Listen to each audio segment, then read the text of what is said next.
Due to the pandemic, a lot of game development operations have been either delayed or ceased altogether, and honestly, releasing a game in this climate has seen to be a lot of freaking work. Even the most recent Final Fantasy 16 has seen 6 months of game development delayed. Now, with that being said, I do want to praise all of the games that did end up coming out this year, because it's a freaking miracle that anybody was able to work on large-scale projects in this way.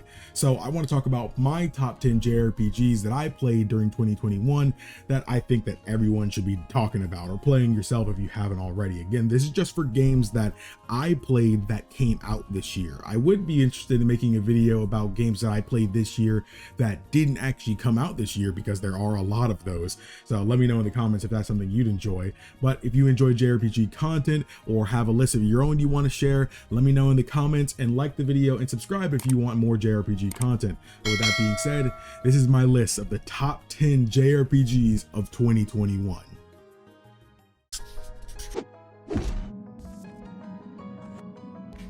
Neo: The World Ends With You was probably the game I went into this year most excited for. It had been 14 years since the previous game, with only a small cameo within Kingdom Hearts Dream Drop Distance, and I'm happy to say that they really delivered in giving us not only an amazing product, but a game that I think surprisingly surpassed its predecessor. The reason for that is a combination of an evolved combat system that not only harkens back to the first game, but modernizes it to show us how far this system can go. The story is much longer and much more detailed than the previous entry, but it never feels like the plot and development aren't progressing at a steady pace. The cast is absolutely fantastic, and I absolutely love all the actors here. I love it, I love it, I loved it. The music is phenomenal. It simultaneously pays tribute to previous songs, but also adds tons of new ones that make every single second of this game fun, impactful, intense, silly, and so much more. And the biggest thing of all is that not only it's a phenomenal game, but it makes me love the original game even more than I already did. And I think that is definitely how you make a sequel. Now, before Tales of Arise, I had only played a couple of games in this series, those being Xylia, Symphonia, and some of Zestiria, but I didn't remember enough about them to keep them in mind while playing. But for this singular entry in this franchise, just wow. I'm not surprised at all why this game is award-winning. Everything from the banging soundtrack, the fantastic voice acting from our main cast, and the consistently solid story.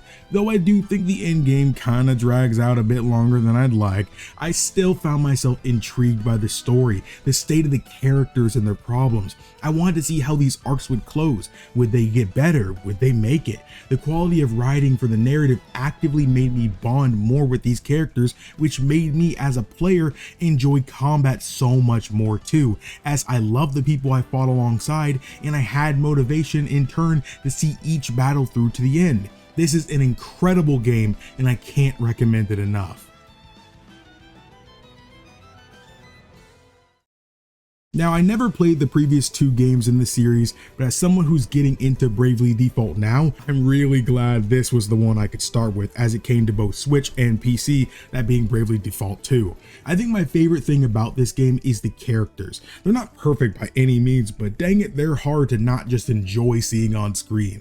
They have such great chemistry and work hard to support each other in their endeavors. The combat is great too. The default system is really unique. I don't think I've seen another game attempt a battle system in this way. The serious decision making here makes each battle intense as you debate on defaulting or not, and that one decision, even for just a single character, can steamroll a chain of events in battle. This isn't the hardest game I've ever played, not even the hardest game on this list, as you'll see later, but I'd be lying if I said I didn't get rocked tons of times. But it's okay, because as a sort of a trend in this video, the music is a freaking banger. This game was just such an unexpected surprise, as again, I've never played the previous games, but it just shows me that I need to get into even more Square RPGs, as some I literally have just missed, and if this game is anything to go by, I need to get looking now.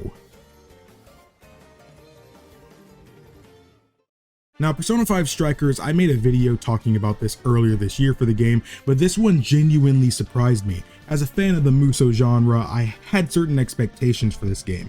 but I think it's safe to say that every single one of them was surpassed. There's a shocking amount of story and classic Persona feel in this game.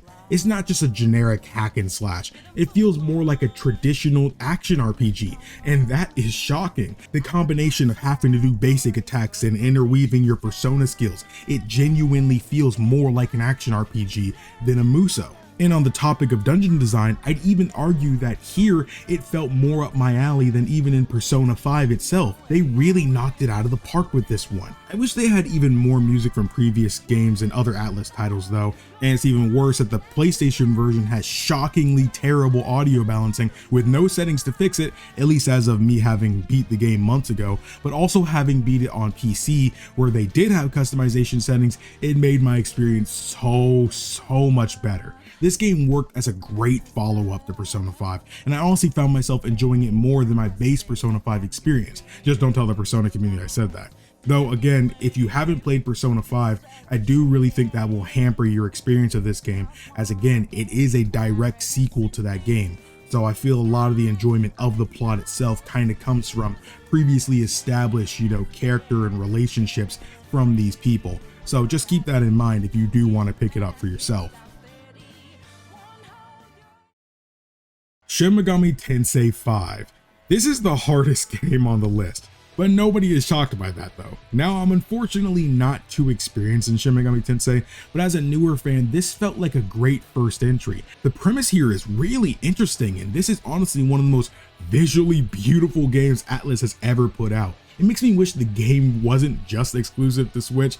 As the game this beautiful, I'd like to see it even more so, especially since I play on PC, and even on PlayStation frequently. I'd like to see what higher frame rates and, 4K and higher and stuff look like, because again, the visual design here, even on Switch with its lower fidelity, control, I do think it looks fantastic still. But with the tight yet challenging combat, the amazing soundtrack, the hilarious writing, geez, just everything in this game is so freaking good. I'm even more impressed by how well in the writing they balance out the comedic negotiations with the intense and serious narrative. That is literal proof of talent that everyone on this team had, and this game deserves every ounce of praise it's received so far. Now, when it comes to Final Fantasy XIV's newest expansion, Inwalker, this one is going to be kind of short, especially since I said there's no spoilers, especially with the long, hours-long queue times. I haven't actually finished Inwalker. However, I have played enough of it to definitively say I can put this on my list of top 10 JRPGs of 2021. It's not only one of my favorite JRPG experiences this year, but it's one of my favorite video game experiences this year. The writing expands upon so much of what was set up from previous expansions and story beats that you can truly tell this is it. This is the end of the saga that we've been on this entire game's life. Being able to see how much every single character has grown and how they're able to impact the people that need them even more just makes me fall even deeper in love with everything this game sets out to do. I do wish there was a bit more original music, as some are just reused or remixed, which is still amazing, but I just assumed it's either because of the pandemic or it's because of Soken just getting through his battle with cancer. The fact that he was determined enough to put in any work at all has earned his respect for me that will never dissipate. Inwalker has been everything I've wanted it to be. Now, I'm not gonna lie, Scarlet Nexus is a game I didn't really care about at first. I liked the aesthetic, but that was about it. But if it wasn't for my friend Avatar Yaya, then I for a fact wouldn't have had this game on this list. So thanks, man. But this game was such a shocker for me. I played the demo a while back and I was floored by how into the combat and story premise for this game I was. The story is super character driven, and the constant dialogue between everyone while out on the field makes for a really cozy experience, even in the dire story circumstances. The music and visuals for this game are A+, because man, they're so over the top and fit the vibe this game is really trying to set. This makes me really want to check out other RPGs by the developers, as I have to admit, I don't think I've really experienced many, but Scarlet Nexus, as much as a surprise as it was, deserves a spot here in my eyes because of how easily it was able to sweep me off my feet and remind me that there's tons of JRPGs I likely have brushed aside at some point, but could have been some of my favorite experiences of the year. And while that's kind kind of disappointing to think back on. It's also really exciting for the future. Nier Replicant. I love this game. As a far prequel to Nier Automata, this game sets up so much of how and why the world in that game came to be. This game is actually a remake of Nier Gestalt, but it's on this list as it came out this year and is a version of the game that was never released to the West.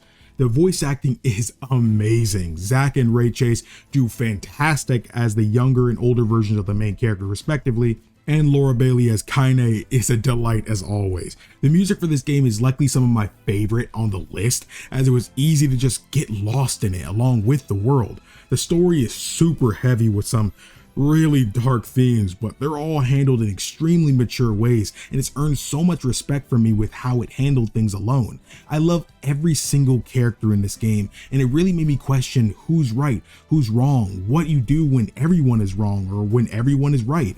Platinum Games did an excellent job with the combat, which I felt was the roughest part of the original, and I find myself enjoying it here more than Automata, which is a pleasant surprise.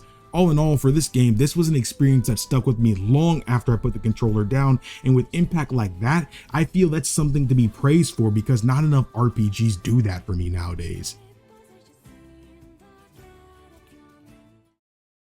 Now for Final Fantasy VII Remake Episode Yuffie, this one is kinda just DLC, but the fact that I needed a PS5 and I guess now a PC in order to play it, it earns a spot here, and no, not to justify my very expensive purchases this year. But I think the story played out as well as it could have. It takes place during the events of 7 Remake, though I don't find it vital to the plots of 7 Remake, at least as far as Part 1's release. So if you haven't played it, don't worry. But the combat as Yuffie and Sonon was oddly addicting. It's very different than how our cast in the main game plays. There's numerous team-up attacks you can do, being able to switch from close to long range at will. It overall kind of makes Yuffie my favorite character to play as out of everyone. If they integrate her in part 2, I'm wondering if she'll be reworked because of this. But as always, the music was freaking amazing and the boss fights were so stylish and over the top. No spoilers here, but one of them was super menacing and extremely well made.